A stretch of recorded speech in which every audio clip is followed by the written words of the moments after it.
Amém. Graças a Deus. Que bom louvarmos ao Senhor, não é mesmo?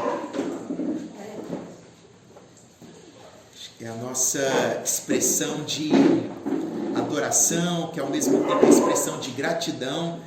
E a Bíblia diz que o Senhor se agrada, né, da oração, do louvor dos santos. Que a nossa oração tenha chegado aos céus nessa noite. Queria que você abrisse por gentileza a sua Bíblia, lá na carta do apóstolo João, 1 João, é lá no finalzinho da Bíblia, um pouquinho antes de Apocalipse. Nós estamos estudando esta carta, Deus tem nos dado essa graça de estudar expositivamente. E hoje nós estudaremos no capítulo 2, do versículo de número 12 ao versículo de número 17. Que nós possamos ter a graça do Senhor para aprendermos juntos aqui aquilo que o apóstolo João tem para nos ensinar. Amém. Vamos ler então o que diz aqui em 1 João, capítulo de número 2, a partir do versículo 12. Filhinhos, eu lhes escrevo porque os seus pecados foram perdoados, graças ao nome de Jesus. Pais, eu lhes escrevo porque vocês conhecem aquele que é desde o princípio. Jovens, eu lhes escrevo porque venceram o maligno. Filhinhos, eu lhes escrevi porque vocês conhecem o Pai. Pais, eu lhes escrevi porque vocês conhecem aquele que é desde o princípio. Jovens, eu lhes escrevi porque vocês são fortes, e em vocês a palavra de Deus permanece, e vocês venceram o maligno. Não amem o mundo, nem o que nele há. Se alguém ama o mundo, o amor do Pai não está nele, pois tudo o que há no mundo, como a cobiça da carne, a cobiça dos olhos e a ostentação dos bens, não provém do Pai, mas do mundo. O mundo e a sua cobiça passam, mas aquele que faz a vontade de Deus permanece para sempre. Nós temos visto, desde a semana retrasada, o apóstolo João nos ensinando alguns dos fundamentos básicos do cristianismo, algumas das provas que nos colocam como verdadeiros cristãos. Na semana retrasada, nós falamos de forma muito pontual sobre a obediência, que é a questão moral de todo cristão. Moralmente, todo cristão precisa obedecer. E aí, desde a obediência aos princípios bíblicos, aos princípios constitucionais que regem o nosso país, as leis, porque nós somos cristãos, nós não podemos fugir das leis que coordenam. Não vou poder sair aí sem usar o cinto de segurança, eu sou cristão, Deus vai me proteger. Não, é uma lei, é uma normativa, eu tenho que obedecer aquilo também. A própria Bíblia nos ensina a obedecer às autoridades. Na semana passada, nós vimos João ensinar um teste e uma prova social do cristianismo, que é baseado no amor. E aí nós vimos João ensinar um paralelo, e uma diferença fundamental entre o amor e o ódio, Ou você ama ou você odeia, não existe um meio termo, Ou a luz ou então a trevas, Não existe ali a penumbra no cristianismo. João deixa isso muito claro e ele coloca isso para nós de forma que nós possamos viver esse amor na sua extensão, na sua profundidade. Ele mostra que esse amor só é participado, só é de fato vivido por aqueles que realmente se convertem ao Evangelho. E pareceu, nas duas últimas semanas, que principalmente na semana retrasada, quando João falou de obediência, que João estava assim, puxando a orelha dos cristãos. Na semana passada mesmo, nós vimos que João mostra o quanto é difícil ser cristão. Porque é fácil amar? Não é fácil amar. Nós dissemos que o amor ele é uma escolha, e para você escolher amar, você toma uma escolha que não é simples, é uma escolha que é difícil, você escolhe, você decide amar, e ali de fato você demonstra que é amor, porque você aceita aquela condição. Então não é fácil ser cristão, por mais que no mundo de hoje pareça ser fácil, por mais que se coloquem muitas facilidades, e agora mais do que nunca, porque agora você pode ser cristão da internet, Você assiste o culto de casa, você louva de casa, você dá sua oferta do Pix, você não precisa ir na igreja mais, né? Ficou muito fácil atualmente. Mas será que esse é o verdadeiro cristianismo? Aí João agora ele vai entrar talvez num tom de fala mais suave, para tentar assim nos abraçar, né? Baseado naquilo que ele tinha falado sobre obediência, amar ao próximo. E aqui esse trecho, principalmente do versículo 12 ao versículo 14, os teólogos colocam muito que há um contexto meio que poético nesse texto. Não se trata de uma poesia, mas os teólogos nos orientam a olhar para esse texto com um olhar poético, por alguns motivos. O primeiro dos motivos é que João, ele coloca aqui 2 vezes, né, o termo filhinhos, né, que é algo que ele usa na sua carta várias vezes, e ele repete esse termo filhinhos. E quando nós lemos, parece que ele meio que categorizou, né? Vou falar para os filhinhos, as crianças, os jovens e os pais, né? Só que nós não, seria um erro nosso, né? Falar assim, vamos falar agora aqui voltado para as crianças, agora voltado para os pais, agora voltado para os jovens. Porque num contexto poético e cristão, todos nós já fomos crianças, todos nós agora somos jovens, né? Um dia seremos pais, né? E teremos uma idade mais avançada. Hoje ainda não, né? Mas iremos passar por todas essas fases. Então João se posiciona aqui como as várias fases do cristão. E nós, independente da idade que temos que entender que isso aqui é para nós vivermos hoje ou amanhã, né? E além disso, tem algo que é muito interessante, que os teólogos caracterizam e falam assim, olha, tem uma linguagem meio que poética aqui. Eu não sei se você observou, mas na primeira parte, João ele coloca o termo vos escrevo. Ele coloca, filhinhos, eu lhes escrevo, no versículo 12. Depois do versículo 13, pais, eu lhes escrevo. Depois do versículo 14, ele coloca... aliás, no final do versículo 13, jovens, eu lhes escrevo. Aí quando começa o versículo 14, ele muda o verbo para o passado. Ele diz assim, filhinhos, eu lhes escrevi. Pais, eu lhes escrevi. Jovens, eu lhes escrevi. Ele primeiro escreveu no presente, né? E depois ele escreve no passado. O que João estava dizendo isso aqui? Será que ele demorou para escrever a segunda parte? Considera-se como uma linguagem poética, que era uma espécie de que, como se ele estivesse tentando estabelecer ali um contexto, né, para que as pessoas pudessem ler e entender de forma mais bela, né, voltado para a beleza poética. Mas também aqui existe uma licença que é chamada do aoristo epistolar, que é quando você escreve algo no tempo presente, né? E logo em seguida você escreve aquilo no tempo passado. Para quê? Porque é como se você escreveu, né? Eu estou aqui, eu lhes escrevo, e aí eu virei a página. Eu já lhes escrevi. Ou seja, eu estou afirmando uma teoria que é verdadeira e que precisa ser exercida. É isso que João faz.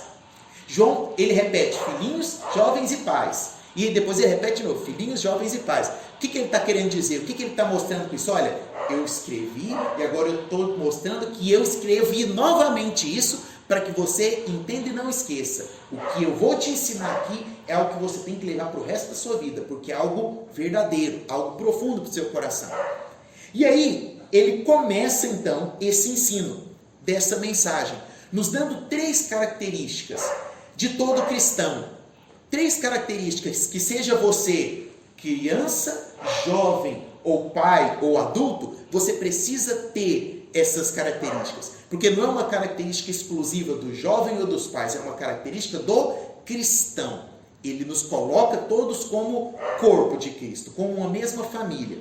E qual que é o primeiro desses ensinos? É o ensino de que todo o cristão tem o perdão de Cristo. Eu e você, como cristãos que somos, temos, pela graça de Cristo Jesus, o perdão. Eu não sei você, mas eu, desde a semana retrasada, né, quando tenho saído aqui da célula, tenho levado um peso no meu coração. Na semana retrasada, sobre o fato de estar obedecendo os princípios, as leis, as regras. E na semana passada, principalmente, um martírio pessoal de será que de fato eu estou amando como eu devo amar? E a cada manhã eu tenho acordado exatamente com essa sensação de que eu preciso de fazer ainda mais. Ainda tem sido pouco o meu exercício de amor. Tem sido ainda insípido, insólito a minha forma de amar comparado àquilo que João ensinava. Eu não sei você, mas eu tenho carregado esse peso no coração, longe de mim, mas Lutero era alguém que carregava esse peso no coração. Lutero era um monge, né, que ao ler a Bíblia entendeu os conceitos e revolucionou a história da igreja com a reforma protestante. Mas Lutero, conta-se a história de que Lutero todos os dias ia ao confessionário. Todos os dias ele estava no mesmo horário no confessionário. Isso foi assim, anos. Ele acordava, orava e ia para o confessionário. E teve um dia que o padre lá de dentro do confessionário virou e falou assim: Lutero, antes de você começar a confessar, deixa eu te pedir uma coisa. Vai lá fora, peca primeiro e volta aqui para se confessar. Lutero, ele era tão induzido em entender que ele vivia sob o pecado, que ele precisava do perdão de Deus, que ele não passava um dia sem exercer isso. E logicamente a forma com a qual ele encontrava, que a igreja católica nem ensinava, era de confessar os pecados. Então, se aquela forma era a forma que ele ia mostrar para Deus que ele estava arrependido, ele fazia aquilo categoricamente todos os dias. E eu particularmente tenho olhado para o meu interior e buscado em mim algumas respostas e tentado me martirizar nesse sentido de que eu ainda amo muito pouco. Eu ainda obedeço de forma muito insuficiente. Existe muita gente por aí precisando do amor de Deus. Existe tanta gente carente do amor de Deus. Existe tanta gente carente do afago da palavra de Deus. Quantos e quantos hoje não passaram por uma dor? Quantos hoje não passaram por uma perda? Quantos hoje não derramaram lágrimas dentro de suas casas antes de sair de casa? Quantas pessoas não cruzaram com você hoje no seu trabalho, na sua escola, na sua faculdade, e você sem saber, elas estavam ali por dentro em prantos, em lágrimas, porque estão sofrendo, porque estão passando por dificuldade. E nós? E aí essa é a pergunta que eu tenho me feito todas as manhãs. E o que eu tenho feito, Deus, para curar, para levar azeite, para levar conforto para essas pessoas que precisam? Quando eu olho para isso daqui, eu vejo que não existe condição para nós. Nós somos indubitavelmente pecadores. Não existe saída para nós, não existe solução para nós. Não tem como nós sermos homens e mulheres perfeitos. Nós somos e sempre seremos pecadores, porque quando nós paramos para observar e lembramos que, se eu perguntar para você amou alguém hoje, você expressou o amor a alguém? Se você não expressou o amor para com alguém hoje, significa que você errou, significa que você pecou. E aí quando eu penso nisso, todas as manhãs eu trago essa memória, significa que eu estou condenado à morte, porque eu não estou sendo o servo e o filho que eu deveria ser. Isso traz um medo na nossa consciência, pelo menos na minha, traz um peso na alma. Mas esse peso na alma, esse fardo nas nossas costas, ele é aliviado quando João escreve: eu lhes escrevo porque os seus pecados foram perdoados. Todas as manhãs quando eu acordo e falo: Deus, eu ainda não amei o suficiente, Deus, eu ainda não vivi o suficiente, Deus, eu ainda... John Wesley, tem uma frase que é sensacional, uma de suas orações. John Wesley disse o seguinte: Senhor, não permita que eu viva inutilmente. E essa talvez tenha sido a minha oração nessas 2 últimas semanas. Senhor, eu tenho vivido inutilmente no pecado. E o único alívio que nós recebemos é quando nós respiramos e olhamos o que João escreve aqui: os seus pecados foram perdoados. nós precisamos amar, nós precisamos obedecer. E aí nos perguntam: você vai conseguir fazer isso por toda a sua vida? Nós respondemos: não, não conseguirei. Isso significa que você estará em pecado até o dia da sua morte? Sim, significa. Isso significa que você não será salvo? Não, não significa que eu não serei salvo, porque os meus pecados já foram perdoados. E foram perdoados como? João completa: graças ao nome de Jesus. Os meus pecados não são perdoados porque eu dei uma cesta básica. Os meus pecados não são perdoados porque eu amei alguém hoje. Porque semana que vem eu não vou dar cesta básica, e aí? Eu vou passar semana que vem de forma indiferente por alguém na rua, e aí? Né? Eu vou ver alguém lá com o carro parado, né, na rua, e vou passar direto. Enquanto eu coloquei diante de Deus, eu não posso ver alguém com o carro parado na rua e não ajudar. Só que às vezes eu sempre passava, né? E o trânsito, eu falei assim: enquanto eu não parar para ajudar alguém, esse peso não vai sair da minha consciência. No outro dia, na rua, parece que assim, ó, tá lá o carro, no meio da rotatória. E agora, você vai parar? Eu parei o meu no meio da rotatória. Aí eu cheguei pro rapaz falou: não precisa. Não, precisa porque eu vou te ajudar a empurrar esse carro. Eu vou te ajudar, eu ajudei ele. Entrei dentro do meu carro, segui para o meu trabalho, meu dia foi completo. Hoje, todas as vezes que eu passo perto de alguém que está com o carro, se eu não posso parar, ele é alvo da minha oração durante aquele dia. Senhor, manda um anjo lá, manda alguém alcançar aquela vida. Nós precisamos amar as pessoas. E é isso que vai perdoar os meus pecados? Não é meritocracia, não é a minha justiça, não é porque eu mereço. É graças ao nome de Jesus. Está aqui. Graças ao nome de Jesus. Não é graças àquilo que eu sou. Nós somos pecadores. Nós estamos destituídos da glória de Deus. É graças ao nome de Jesus. E é porque o nome de Jesus é um nome assim, esotérico, né? Eu lembro que teve uma época na igreja, tudo era pelo sangue de Jesus. O sangue de Jesus. Aí virava uma espécie de mandinga, né? Você ia fazer alguma coisa, o jogador ia bater o pênalti, sangue de Jesus tem poder, né? Se agora seria no VAR, né? Sangue de Jesus, não chama o VAR não, né? Vira uma coisa mística. Deus não nos chamou para misticismo. O nome de Jesus não é um nome místico. Quando João escreve isso daqui, João está abordando o conceito judaico.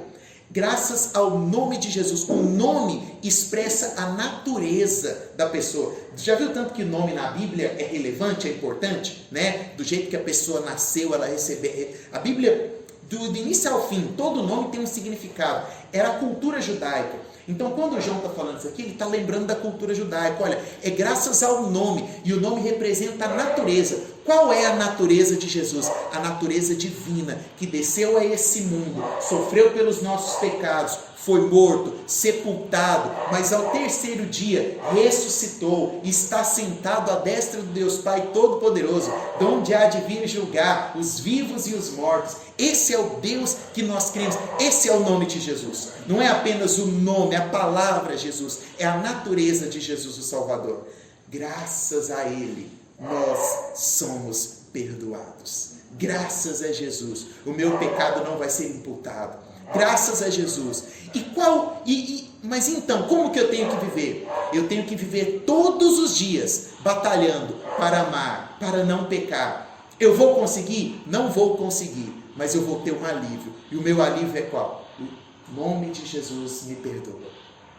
E aí João continua. Ele diz agora, no verso 13: Pais, eu lhes escrevo porque vocês conhecem aquele que é desde o princípio. E ele repete, né? Como eu disse lá no versículo 14, ele fala assim: Pais, eu lhes escrevi porque vocês conhecem aquele que é desde o princípio. A segunda coisa que João nos mostra aqui, além de que o cristão ele tem o perdão de Cristo, é que o cristão ele tem o verdadeiro conhecimento. Nós não podemos nos esquecer de que quando João escreveu essa carta aqui, havia os gnósticos, que diziam ser conhecedores de toda a sabedoria, da teoria, né, de como ser salvo, mas eles de fato conheciam a teoria. Eles não tinham o que João escreve aqui, que é o verdadeiro conhecimento. É esse verdadeiro conhecimento que nós precisamos ter. E o verdadeiro conhecimento não é um conhecimento teológico, não é um conhecimento de estudar livros e de ler a Bíblia e de ficar só na teoria.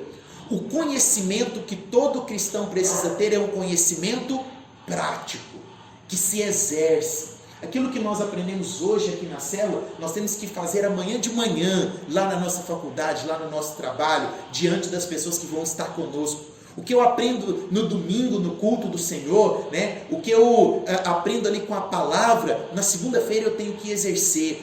O conhecimento verdadeiro é o conhecimento que é prático. E esse conhecimento prático, ele é experimental, ele é relacional. O conhecimento que nós temos de Jesus é um conhecimento experimental, porque nós experimentamos. Nós temos essa condição. Como que nós experimentamos esse conhecimento? Porque existe o Espírito Santo, que é o nosso intermédio, né, com Cristo. E você pode hoje, aqui nesse lugar, você pode hoje, ao chegar na sua casa, ter uma experiência única e pessoal com o Espírito Santo de Deus. É experimental. Esse conhecimento, ele é relacional. É por isso que nós estamos aqui, né? Olha para a pessoa que está aí do seu lado, dá um sorriso para ela, né? Os dois, por que vocês não quiserem sorrir? Nós estamos aqui numa relação íntima, onde nós compartilhamos a nossa quinta-feira, né? Onde nós compartilhamos o dia que nós tivemos, né? Nós estamos aqui porque, muito além do que eu vi o pastor falando aqui 40 minutos, sem parar, né? Está dando até mais de 40 minutos, né? Tem que reduzir aqui, muito além do que isso, nós estamos aqui porque nós estabelecemos um relacionamento, e nós só temos esse relacionamento porque nós conhecemos a verdade de Cristo Jesus. E o que eu acho mais fantástico é porque ele diz assim: vocês conhecem aquele que é desde o princípio. Vocês não têm um conhecimento teórico, vocês conhecem aquele que é desde o princípio. Vocês lembram o que nós estudamos lá no início da carta, né? Aquele que era desde o princípio. Jesus, ele não estava no princípio, ele era antes do princípio. O mundo só existe por causa dele, por intermédio dele. Quando nós lemos, né, no princípio criou Deus os céus e a terra, Jesus, ele já estava ali contemplando a criação. Tudo foi criado, à medida que tudo foi criado, Jesus já estava ali. E é esse Jesus que nós conhecemos. É aquele que coordena o tempo, é aquele que esteve em todos os períodos da história, é aquele que respondeu aos pedidos e às orações dos pais da igreja, é aquele que estava ali ao lado dos mártires que foram queimados, que foram mortos, é aquele que estava ali junto à igreja que foi e ainda hoje é perseguida. É o mesmo Deus do princípio, é o Deus do passado, é o Deus dos pais da igreja, dos apóstolos, é o mesmo Deus que está hoje aqui. E sabe qual que é o significado disso? O significado disso é que, se esse mesmo Jesus estava no princípio, coordenando a criação, coordenando o princípio da formação do universo, se esse mesmo Jesus passou aqui por essa terra, se esse mesmo Jesus estava com os homens que foram santos durante toda a história, é este mesmo Jesus. Você pode ter a certeza que Ele está hoje aqui nesse lugar, presente aqui no nosso meio. Nós não estamos aqui para pregar e para falar uma teoria. Eu não estou aqui para te falar um ensino teórico e filosofal. Eu estou aqui para expor para você uma realidade. Jesus Cristo vive, Jesus Cristo reina, e assim como Ele foi no passado, Ele é no presente. Isso significa que, se Ele realizou milagres no passado, se Ele fez coisas extraordinárias no passado, Ele também pode fazer hoje no presente, Ele também pode fazer hoje na sua vida. Se esse Deus fez milagres na vida dos grandes homens que viveram na face dessa terra, dos grandes teólogos, aos grandes avivalistas, chegando até nós, esse Deus ele continua sendo o mesmo, com o mesmo poder, a mesma grandeza. Isso significa que o seu pedido pode até parecer difícil, pode até parecer uma causa impossível para você, mas para Ele nunca será, porque Ele é o Criador de todas as coisas. Ele criou o universo, Ele formou todas as coisas, e Ele está aqui nessa noite, de forma presencial, de forma relacional, para dizer para você que vai tomar conta do seu final de ano, que vai tomar conta do seu ano de 2022, que conhece o desejo do seu coração, que sabe o quanto tem sido penosos os últimos dias para você, mas também para dar refrigério para a tua alma e para dizer: tudo é possível ao que crê. Então, se você crê, seu pedido, seu alvo, seu desejo pode ser realizado, porque Ele é o mesmo desde o princípio. É esse Jesus que nós conhecemos, aquele que é desde o princípio. E aí, para partirmos para a parte final, João coloca o terceiro fundamento que todo cristão precisa ter. Todo cristão, um verdadeiro cristão, além dele ser perdoado por Cristo, além dele ter o perdão de Cristo, além dele ter o verdadeiro conhecimento, o verdadeiro cristão é aquele que vence o maligno.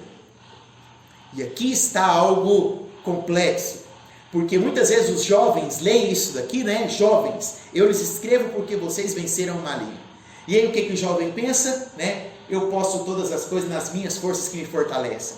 Né? Eu não posso todas as coisinhas, né? Eu sou forte, eu tenho audácia, né? Eu tenho vigor físico, eu sou novo, eu posso correr, eu posso conquistar, e eu estou vencendo o maligno. Errado, né?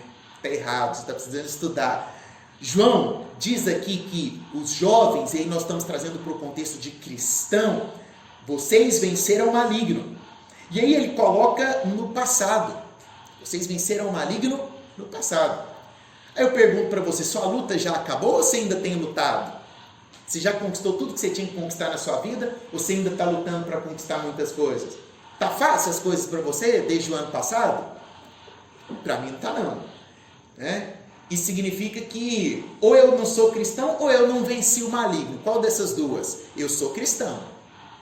Então, por que eu estou passando por lutas? Qual é o motivo dos meus problemas e das minhas dificuldades? O motivo está aqui. Quando João coloca, vocês venceram o maligno, ele coloca no passado. E esse passado nos arremete ao único fato que nós temos na história de que o inferno foi vencido, de que as chaves foram tomadas da mão do diabo. Qual é o episódio? A ressurreição de Cristo Jesus, que desceu ao inferno, tomou a chave das mãos do diabo. Este ato de Jesus nos deu a vitória. Então nós vencemos o maligno. Quando que nós vencemos o maligno? Quando nós compartilhamos do ato de Jesus Cristo, que é a vitória dele sobre o reino das trevas. E isso é muito poderoso. Sabe por que isso é muito poderoso? Porque significa que as lutas que eu estou enfrentando, as dificuldades que você está passando, as coisas onerosas que você tem sofrido aí desde o ano passado com a pandemia, as suas angústias, as suas mágoas, aquelas tristezas pequenininhas que você está carregando, deixa eu te falar uma coisa, você já venceu isso.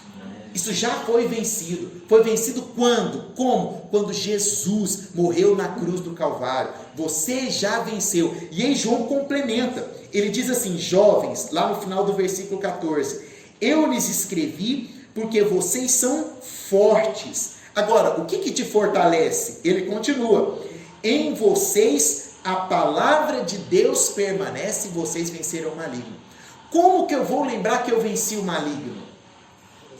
Através da palavra de Deus. Quando eu pego a Sagrada Escritura, quando eu pego a Bíblia, não tem como olhar para a Bíblia de Gênesis a Apocalipse e não ver Jesus passando por toda a história, vencendo o diabo, conquistando a morte. Então, Quando você se sentir afligido, quando você se sentir pressionado, quando você sentir que as coisas estão ruins para você, lembre de uma coisa: a sua luta já foi lutada, já foi vencida, a sua luta já foi guerreada, a sua batalha já foi vencida por Jesus Cristo. E como que você tem que fazer para que você lembre disso? Traga a memória através da Bíblia, que a palavra do Senhor permaneça no seu coração, que a palavra do Senhor permaneça no seu interior, que a Bíblia, que esses escritos aqui sejam ruminados por você todos os dias. Você não precisa ficar lendo 10 capítulos por dia, basta com que ela seja seu alvo diário. Pastor, eu vou ler um versículo por dia. Pode ser, vai chegar um tempo que você não vai dar conta,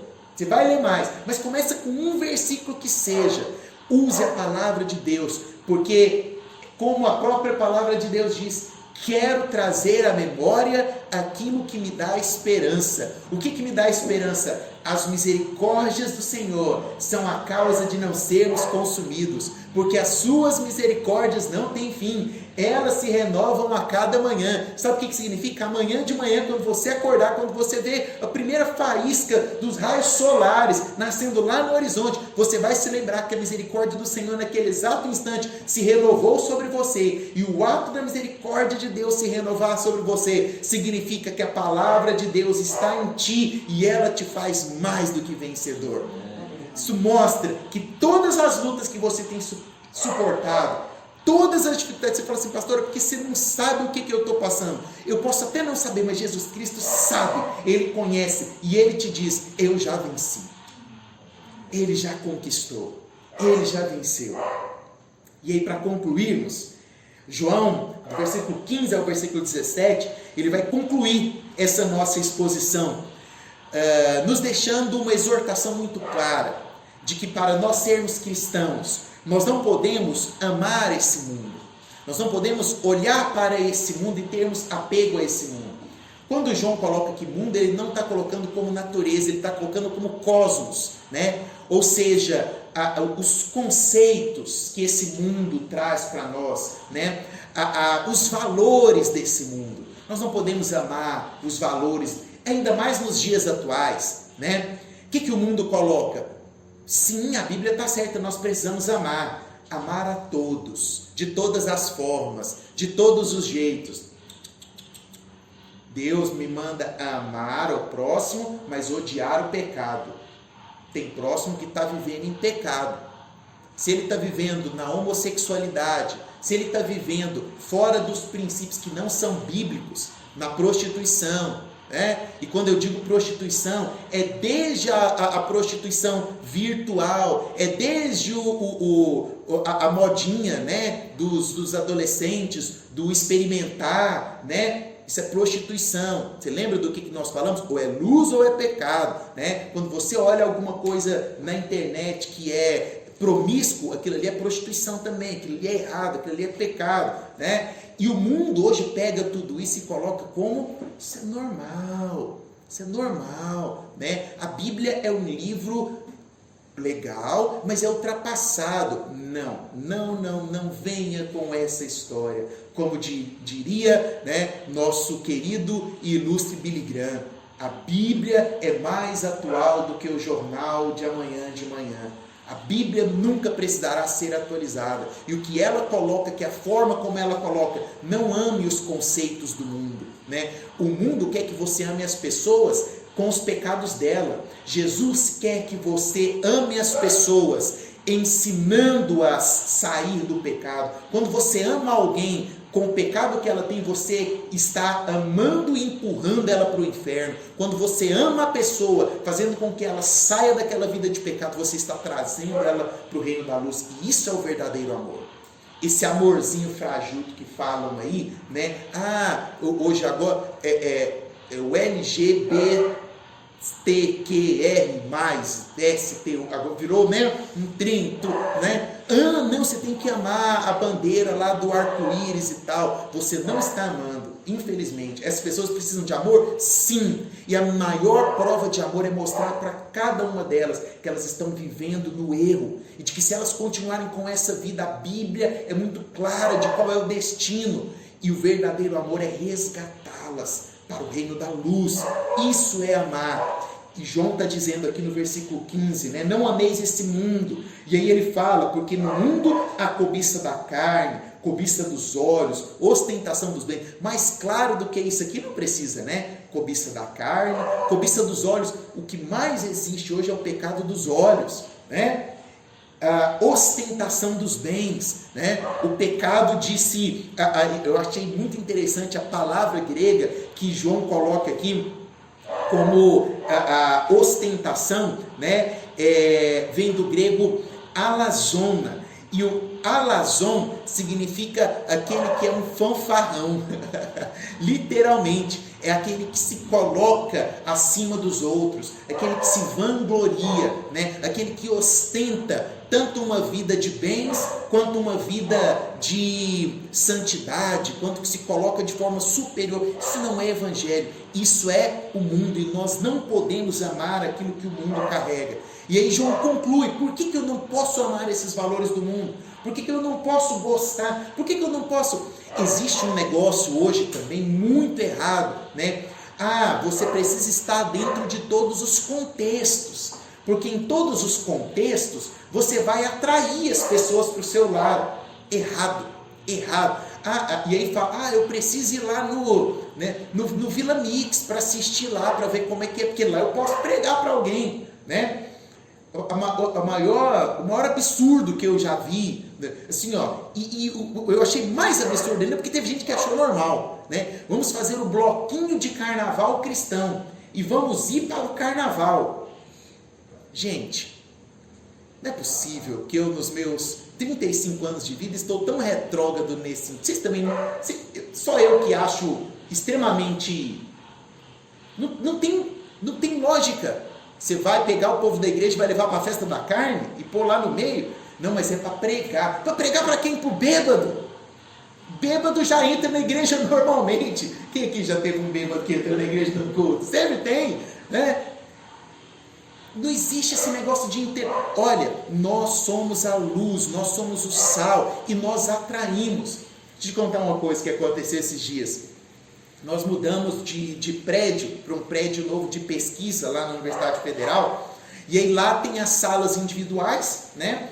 E eles fizeram uma espécie de estrutura americana, tipo Google, né? Tipo Facebook, onde você tem ambientes comuns de trabalho, para que você possa... Então, lá a gente tem tipo um lugar desse aqui, onde você liga seu computador e fica trabalhando, tomando um café, um lugar aberto, assim, segundo eles, para aumentar a produtividade, né? E aí tinha uma sala lá inutilizada, uma sala muito boa que pegava, era o melhor ponto que pegava o Wi-Fi para o meu computador. Eu falei assim, eu vou usar a minha sala aqui quando eu tiver reunião, essas coisas importantes, e eu vou para aquela sala de uso comum, não tem ninguém lá mesmo. E aí eu montei minhas coisas lá, levei meu jaleco, e ela fica mais perto da parte da microcirurgia, então eu falei, vou ficar aqui. Eu fui para essa sala em março, abril, maio para junho, eu levei minhas coisas para lá. Hoje, essa sala tem 8 pessoas. A última pediu para sentar lá hoje, o último. O Vitor, ele chegou lá, falou assim, não sei, mas tem alguma mesa vazia? Eu queria ficar aqui. Aí eu falei, Vitor, aquela mesa ali tá vazia, né? E aí lá virou um ambiente de estudo, né? Onde a gente usa para fazer discussão científica, discussão da parte de câncer, de genética e tudo mais, mas que era para estar vazio. Eu não precisei ir para o meio deles. Eu fui para lá, coloquei, e até esses dias a doutora Lara, ela chegou e falou assim, tem um negócio diferente aqui, não tem, Neto? O pessoal está vindo para cá, parece que a produtividade aqui está aumentando. Eu falei, tem alguma coisa diferente, essa sala é mais produtiva assim, né? Só que aí no dia só que só tem mais uma vaga, agora não tem mais, que o Vitor foi para lá hoje. As pessoas vão te procurar. Ame, obedeça, não tenha esse mundo como seus valores. E aí João termina. No verso 17, o mundo e a sua cobiça passam, mas aquele que faz a vontade de Deus permanece para sempre. Eu quero terminar com uma frase de C.S. Lewis, né? Lewis, ele em um dos seus livros, do Cristianismo Puro e Simples, ele diz: se as coisas deste mundo não nos satisfazem por completo, é porque certamente nós não fomos feitos para este mundo. Nós sempre seremos insatisfeitos aqui. Sempre seremos. Você pode comprar a casa dos seus sonhos, você pode encontrar a garota dos seus sonhos, você pode ter a quantidade de filhos que você queria ter, você pode passar no concurso dos seus sonhos, você pode se tornar famoso, você pode ter 1 milhão de seguidores, sua conta pode ser verificada no Instagram, azulzinha, você pode ter um monte de views no YouTube, você pode ganhar dinheiro, você pode comprar passagem agora, vai poder ir para a órbita e fazer um passeio na órbita. Você nunca será satisfeito aqui. Por quê, pastor? Porque nós não fomos feitos para este mundo. Nós somos cidadãos eternos. Nós fomos feitos para a eternidade. É a eternidade que nos espera. Enquanto nós estivermos aqui, seremos fiéis, amaremos, serviremos, mas com o coração no reino dos céus, que é a nossa eterna e verdadeira morada. Deus nos abençoe em nome de Jesus. Vamos orar? Senhor Deus, amado Pai, soberano, todo-poderoso, nós nos rendemos a Ti em gratidão pela abertura da nossa célula, pelas canções da nossa célula, pela palavra que o Teu Espírito trouxe aos nossos corações nessa quinta-feira. Oh Deus, obrigado pelo privilégio de nos encontrarmos, de nos reunirmos. Obrigado, ó Deus, por nos aceitar como somos, por nos perdoar e por nos incentivar, ó Deus, a termos vida nova todos os dias. Obrigado, Pai, porque somos Teus filhos. Obrigado porque temos o perdão que vem dos céus, através da graça de Jesus. Obrigado, Senhor, porque temos conquistado o verdadeiro conhecimento aqui, juntos em unidade. Obrigado, Pai, porque temos a certeza que já vencemos o maligno. Senhor, o Senhor sabe o que tem feito o nosso coração bater mais forte. O Senhor sabe muito bem colocar o sorriso nos nossos lábios. O Senhor sabe qual é o motivo de esperança e expectativa dos nossos corações para o final desse mês de novembro, para o final de dezembro. O Senhor sabe aquilo que tem motivado o nosso coração para respirarmos e entrarmos de cabeça no ano de 2022. Mas a nossa maior alegria, ó Deus, é o Senhor. Se tivermos a Tua palavra fixada, se tivermos a Tua palavra cravada em nossos corações, todas as outras coisas serão consequências. E nós Te louvamos, Pai, com alegria imensa em nosso coração, por saber que o Espírito Santo do Senhor, que era desde o princípio, também está aqui, colhendo as nossas lágrimas, colhendo cada uma das nossas orações e levando diante do Pai. Senhor, leva o nosso clamor, leva o nosso pranto, leva, ó Deus, o nosso choro, leva a nossa cantiga, ó Deus, leva, Senhor, para junto do Pai, para que dos céus nós possamos ter a resposta daquele que é o Criador de todas as coisas. Senhor, que nós não estejamos voltados e nem com os nossos olhos fixos naquilo que nós estamos vendo aqui na terra. Não, Senhor.